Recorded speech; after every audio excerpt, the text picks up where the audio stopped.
So, you know when a developer drops the recommended specs for a huge new game? We all have that one big question. Are they for real? Today, we're jumping into a hands-on performance test of the Battlefield 6 beta.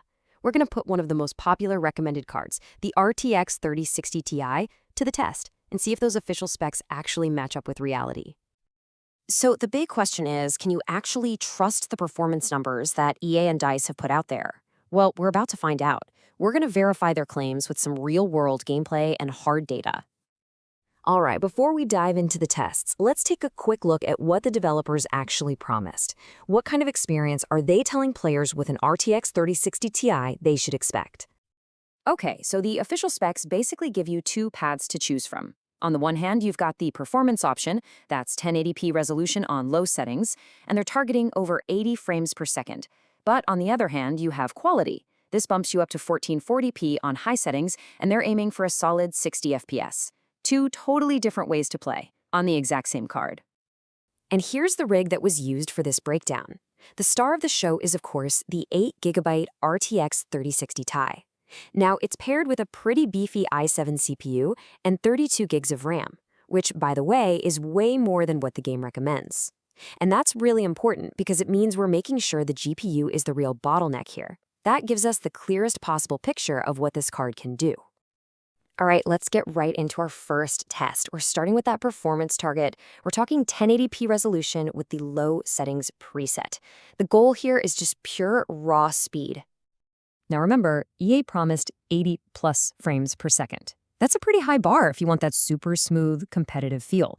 So did the 3060 Ti just barely scrape by, or was there more horsepower under the hood? Let's see what happened. And here it is. Wow. Not 80, not even 90, but an average of over 120 frames per second.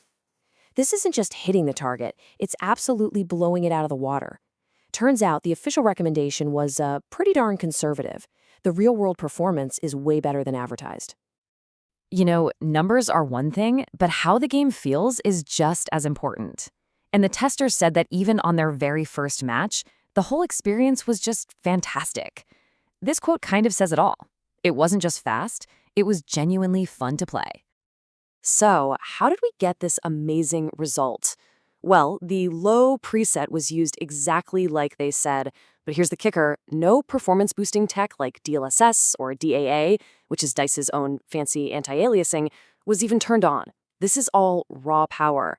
The frame rate was also super consistent, with just some tiny stutters right after respawning, which honestly, better players might not even notice. Okay, so the 1080p performance run was a massive win. But what happens when we start pushing for pure eye candy? Time for test number 2, 1440p resolution with the high settings preset. This is where we're really going to make the hardware sweat. So the new challenge is pretty clear. The official goal is a locked 60 frames per second. That's the gold standard for smooth gaming at higher resolutions.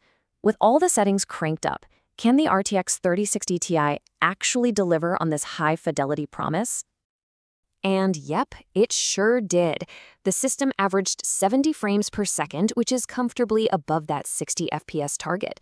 So even on the much tougher quality-focused preset, EA's recommendation holds up, and with a little bit of room to spare. But this is where you gotta look at the fine print. While the average frame rate was great, the hardware was working way harder.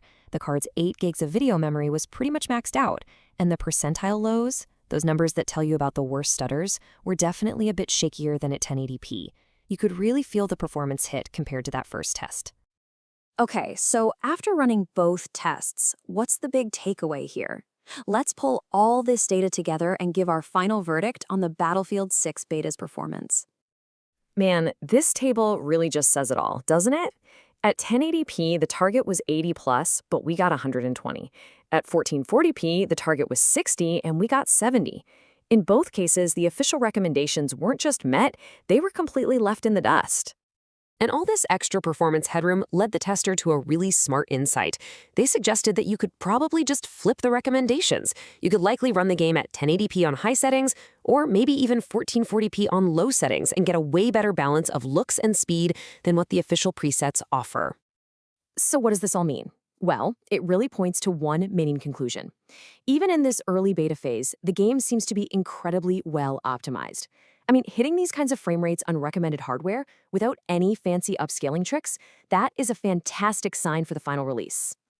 And that really leaves us with one last question to chew on. If the performance is already this good in an open beta, could this mean that the final version of Battlefield 6 might be one of the best optimized launches we've seen in years? I guess we'll just have to wait and find out.